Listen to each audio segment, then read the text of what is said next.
बता दूं कि मेरा नाम है Nandini Bagga, a software engineer who works in Tokyo. और जैसे कि मैंने लास्ट वाली वीडियो में बताया था, this video is about how I celebrated my birthday in Japan. और हर बार की तरह इस बार भी मैंने 2 महीने पहले से ही मेरी ड्रेस का थीम डिसाइड कर लिया था। मेरा बर्थडे हर साल एक बार आ जाता है, तो वो एक साल की पूरी मेमोरीज कलेक्ट करके जो मूड क्रिएट होता है वो शो करने की कोशिश करती हूँ मैं अपनी बर्थडे ड्रेस में।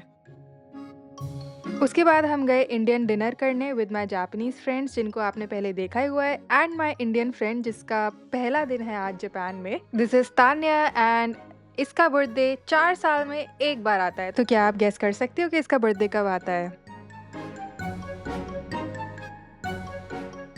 तो तान्या के जापान आने से पहले मैंने अपनी जापानीज फ्रेंड्स को बोला था कि a friend of mine is going to join us. बस मैंने उन्हें इतना ही बताया था। आज के टाइम पे जापान में 12 करोड़ लोग रहते हैं, जिसमें से सिर्फ 50,000 इंडियंस हैं, क्योंकि इंडियन फेशियल फीचर्स बाकी दुनिया से काफ़ी अलग होते हैं और उनमें भी बहुत अलग अलग टाइप्स देखने को मिलते हैं। मुझे काफ़ी क्यूरियोसिटी थी कि मेरे जापानीज फ्रेंड्स ने कैसा इंडियन फेस इमेजिन किया होगा। तो मैंने उनसे बहुत ही एक इंटरेस्टिंग क्वेश्चन पूछा कि जैसा उन्होंने तान्या की शक्ल इमेजिन करी थी उसे देखने से पहले, क्या वो वैसी ही दिखती है या फिर उन्होंने कुछ अलग इमेजिन किया था। इस क्वेश्चन का आंसर करने के लिए इन्होंने आपस में बहुत डिस्कशन किया, वो भी जापानीज में किया, तो हमें बिल्कुल भी समझ नहीं आ रहा था कि ये क्या बात कर रही हैं।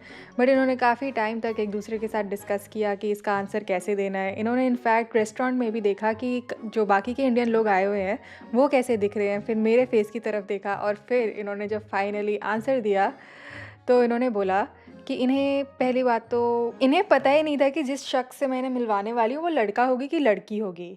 और फिर जब उन्होंने देखा कि एक लड़की आई है तो उन्होंने कहा कि उन्होंने जैसा इमेजिन किया था एक इंडियन फेस होगा, तान्या का फेस वैसा ही निकला।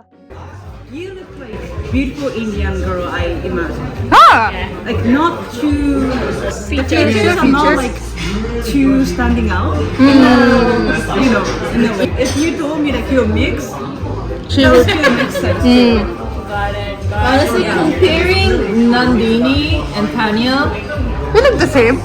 no, not at all. No. I feel like you don't look like a typical Indian, No, Do you agree? yes, I agree. Why do you agree? You kind of look Mexican. Yeah, you're not mixed, right? No.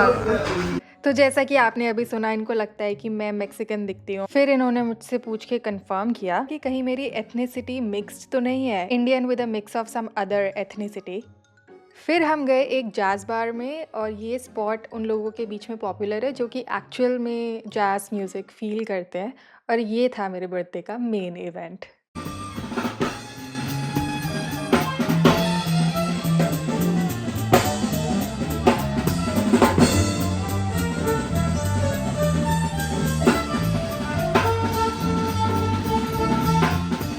जैसे ही मेरी friend ने ये जगह suggest करी, I was super excited because I was looking forward to go to this place for months.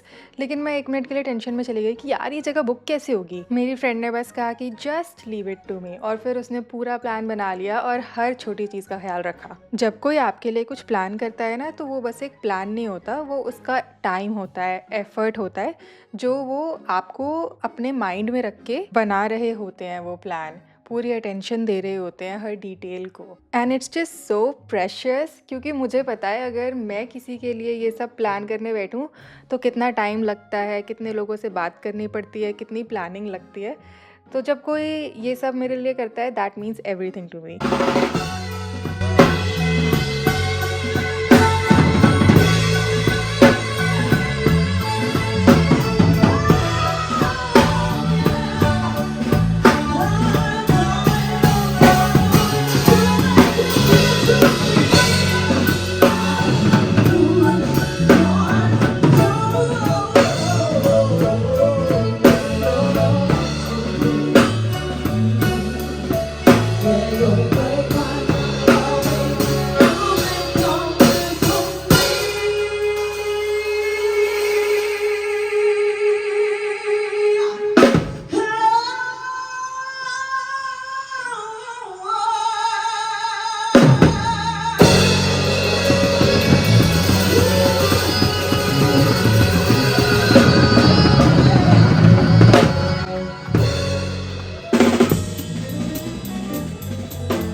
फिर उसके बाद birthday ख़त्म हो गया और 1-2 सरप्राइज़ेज़ भी मिल गए बीच में, which was completely out of my expectations. और फिर वो डे एंड होने से पहले मैं तान्या को शिबुया ले गई to show her the famous Shibuya cross.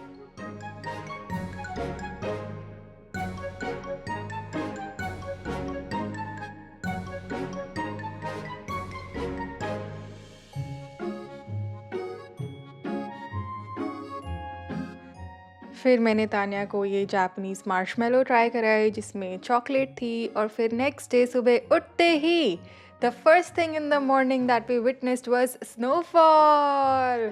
ये सेकेंड टाइम स्नोफॉल हुई इस साल and I am so happy कि तान्या को स्नोफॉल देखने को मिल गई मेरे अपार्टमेंट में ही। टोक्यो में स्नोफॉल बहुत रेयर होती है, ये सिर्फ 3-4 घंटे के लिए स्नोफॉल हुई और इस बार ज़्यादा स्नोफॉल नहीं हुई।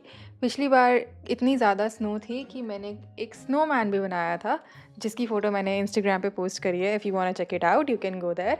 आई am very active on Instagram these days and I am always active on Twitter. If you want to reach out to me on these 2 platforms you can.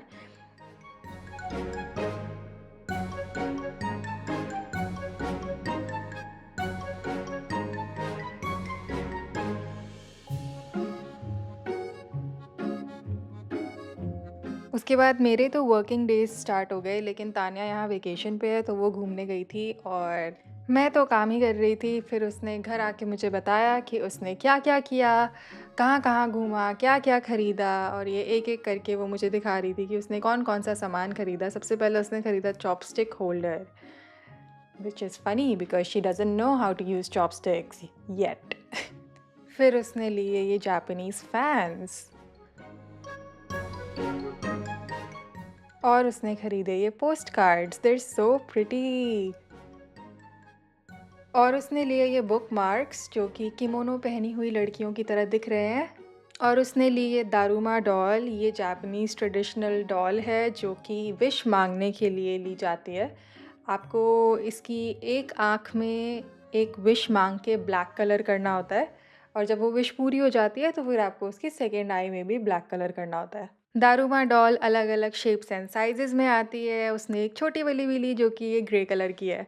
Daruma doll काफ़ी सारे colours में आती है क्योंकि हर colour का एक different reason होता है।